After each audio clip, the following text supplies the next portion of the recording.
Paul, let me ask you, do you agree with the Bush doctrine, or would you change it? Well, I certainly agreed with his foreign policy that he ran on and that we as Republicans won in the year 2000. You know, the humble foreign policy, no nation building, don't be the policeman of the world. And we were strongly critical of the policy of the Clinton administration that did the opposite. And we fell short. Of course, the excuse is that 9/11 changed everything. But the Bush doctrine of preemptive war is not a minor change. This is huge. This is the first time we as a nation accept as our policy that we start the wars. I don't understand this. And that all options are on the table to go after Iran. I mean, this is not necessary. These are third world nations. They're not capable. But I think it's the misunderstanding or the disagreements that we've had in this debate along the campaign trail is the nature of the threat. I'm as concerned about the nature of the threat of terrorism as anybody, if not more so. But they don't attack us because we're free and prosperous. And there are radicals in all elements, in all religions, that will resort to violence.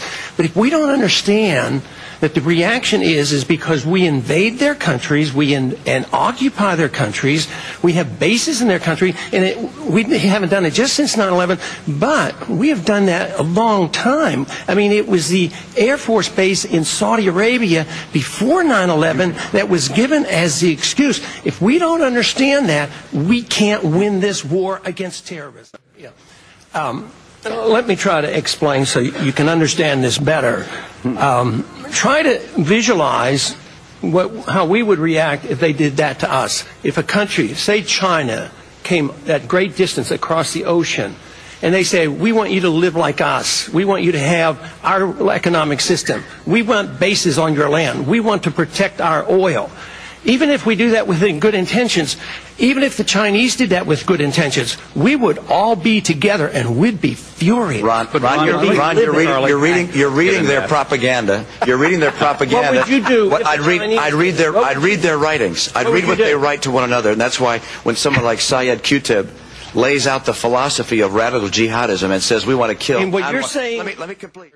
There's always a radical element in almost all religions. They have to have an incentive. We give them that incentive. The question that you aren't willing to ask is, why is it that they attack America? I mean, they don't attack the Canadians. They don't attack the Swiss. If it were merely because they want to go into Europe, why do they go to America? Is it such a mystery as to why they attack America?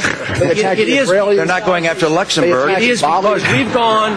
It is because we've gone 6 miles. We're the strongest nation in the world. Ron, it's simply not true. Islamic terrorists killed over 500 Americans before September 11, 2001, going back to the late 1960s. They have also killed people recently in Bali, in London.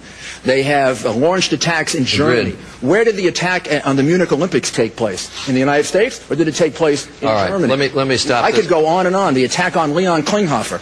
Islamic terrorists have attacked you paint all Islamics the same way. No, of course I don't. They absolutely do not. What you're doing is damaging our relationship by destroying our relationship with all Muslims. That's what you're doing.